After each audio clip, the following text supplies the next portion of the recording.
I just saw a sign, careful cyclists, 1.5 meter distance, next 3K, careful cyclists.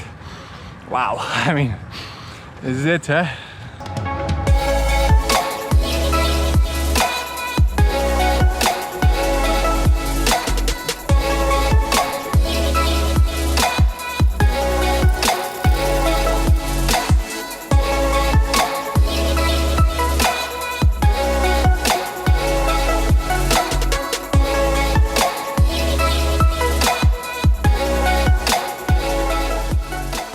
Welcome back, guys, welcome to another episode.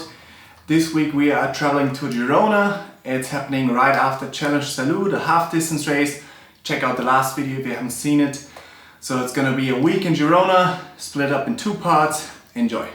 I got myself a quite nice cozy flat here in the middle of Old Town. Has everything we need. Just moved in here, try to make it a bit more cozy. Unpacked the bike already. There it is. Yes, so nothing spectacular here. Outside my neighbor, I'm gonna keep that door closed because he seems to enjoy a bit too much weed. I do not. So let's go over here again. Good morning from Girona. A little bit sleepy morning here. First day waking up. Slept really well. Fatigue from the race is pretty good. Not too much. Yesterday a bit sore. A little bit, but not too bad. Really good sign of fitness. And now heading to the pool. First time ever. And yeah, let's check it out, huh?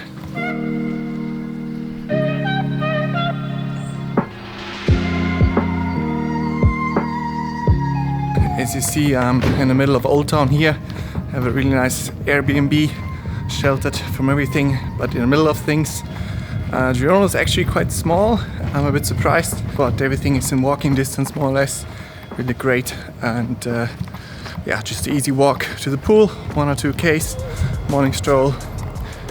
Second days after the race, so nothing tough on the menu. Just a 60-minute, mainly technique-based swim to keep the feel for the water, and then later a nice afternoon ride with I found some nice loops. You can download the GPX files and then just upload it to the Wahoo, like the bike computer, and then you can follow the maps. First time actually doing that, hard to believe, but I did it in the past and always got lost. The files weren't good. The riding's supposed to be incredible here, so I'll try to shoot some footage of that later.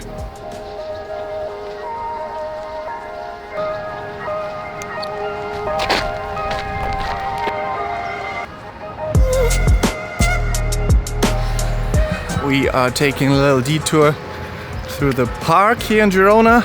It's a massive park right in the city center, more or less. It's known for other triathletes that go running here because of course it's less impact, so I'll be definitely checking out this one here.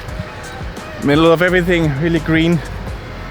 A bit close to the road still, so there's some noise, but yeah, so far really stoked by Girona.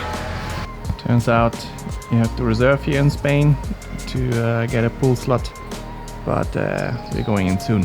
We are off to the pool, getting in there. Let's have a look.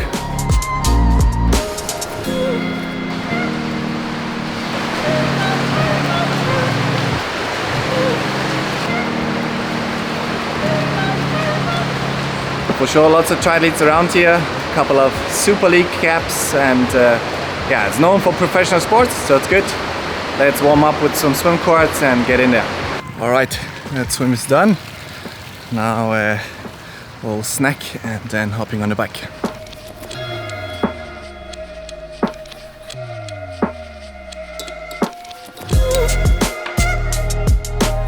So we are going to do this one here. Girona Banyoles, found it. It's a nice loop, 80k. Bit longer than planned, but hey, I'm gonna keep it easy, nothing spectacular, but I want to see this place in detail. Literally 3 minutes out of Girona and we are in the green.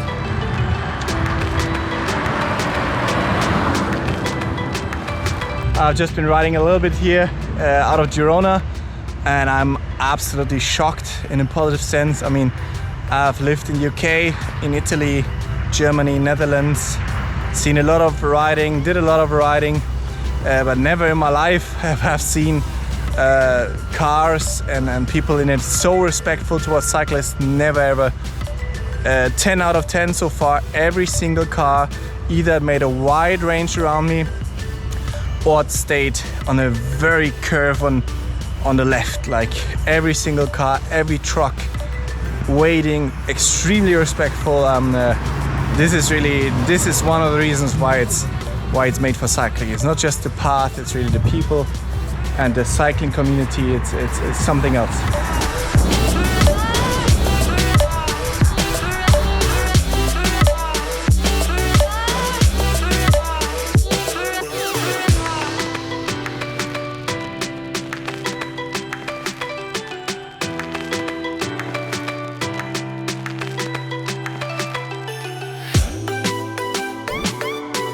In addition to what I just said, I just saw a sign, careful cyclists, 1.5 meter distance, and like next 3K, careful cyclists.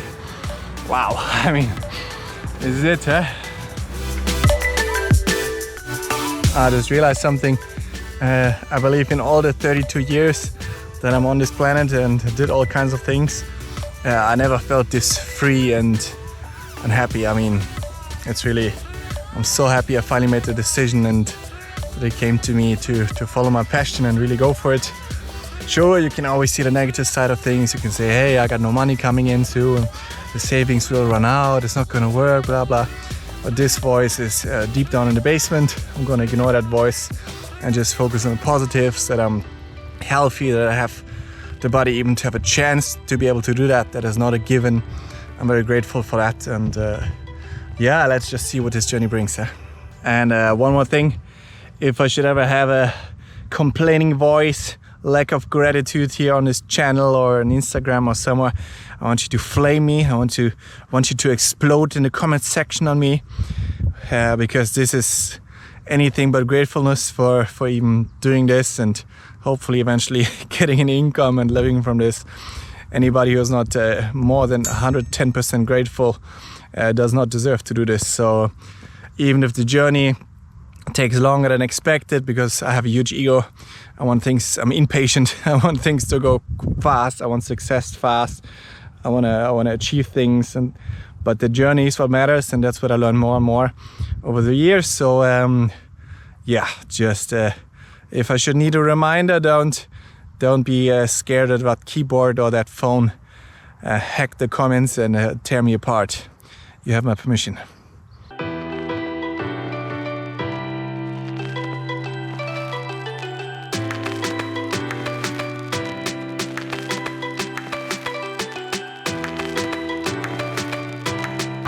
What is that there in the back? Heading towards the mountains.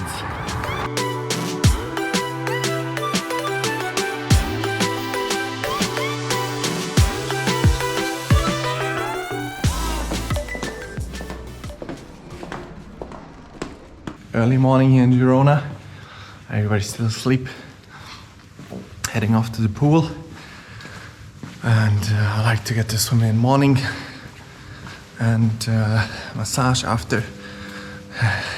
Not too hard of a life. So really enjoying it here.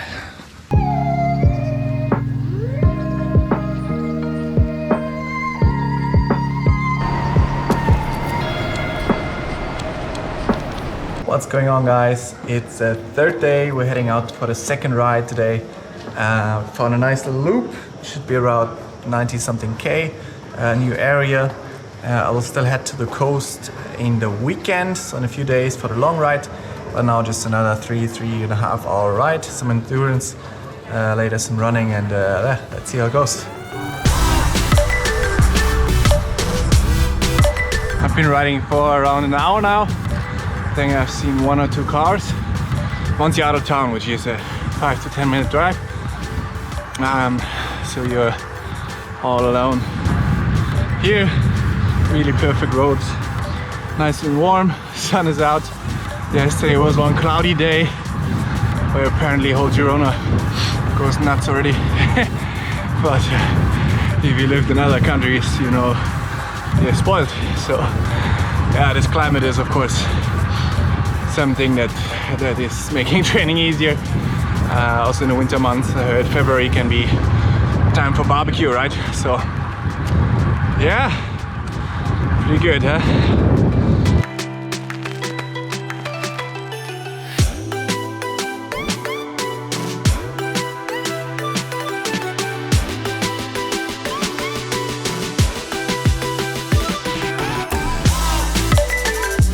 What is going on YouTube?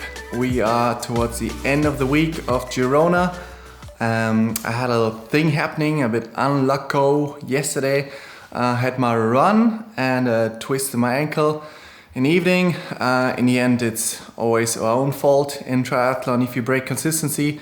Most of our things are self-induced, like overtraining and all those things. And the only accidents that can happen in triathlon basically that are not self-induced, things that stop you from keeping going and improving is cycling accidents, I would say, and of course twisting your ankle or any kind of not overuse injuries, because overuse injuries are still your fault.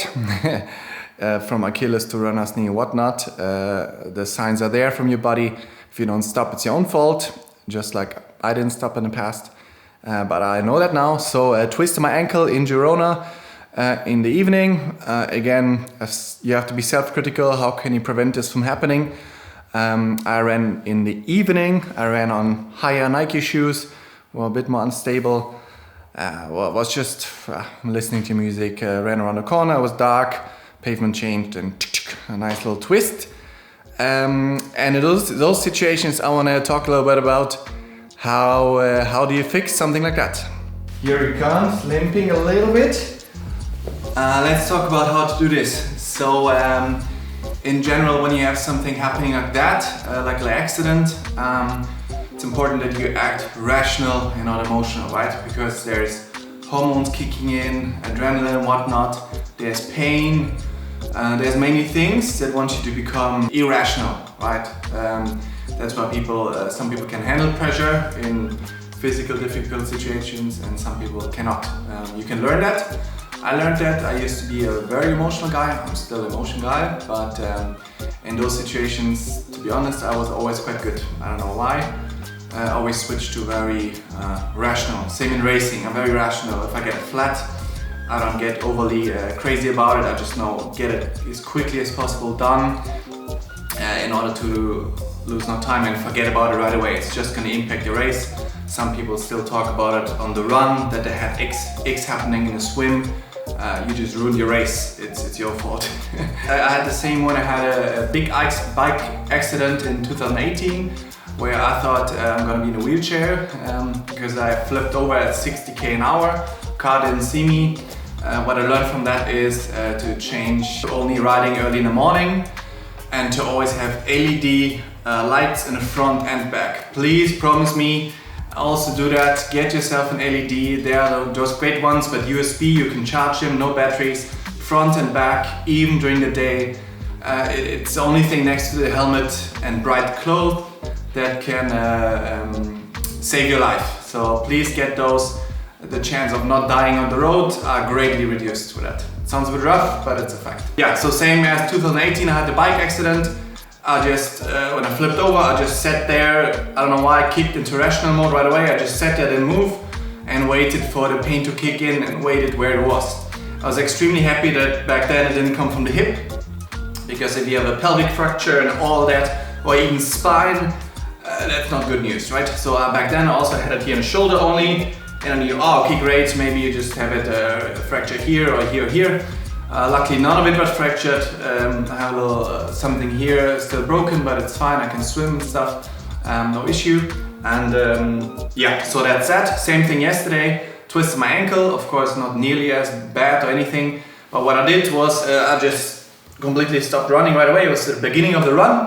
I stopped and yeah, I just sat there for about 10 minutes and waited to see what happens. Did any swelling come? Did it more pain? Did it get blue? What happens to the ankle? Just get a rational approach to what's happening with the body. To be honest, then it felt really fine. It was just a proper twist. I noticed it was a really rolled my ankle. Some people saw it, they were like, whoa. Well, luckily it felt fine. It really felt fine. Like I was honest to myself. I let the ego away, and it was fine. So I did the 45-minute run. I had no issue. I had the gym after, but no weights. I did mainly some mobility and stretching work. Felt nothing there. Then the evening when it cools off, then you know it's a tendon, because or like a ligament. They are not so well blood supplied. So on the outside here of the tendon of the foot, it's very common to roll your ankle this way. I can't do that. So this way to roll the ankle.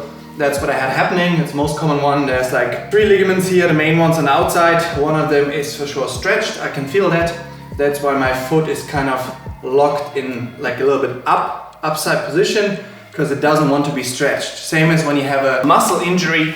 Also the muscle doesn't want to be stretched. It wants to be left alone. It wants to be in a shortened state so it can heal. Same what's happening with the ligament. So let's talk about how to fix this.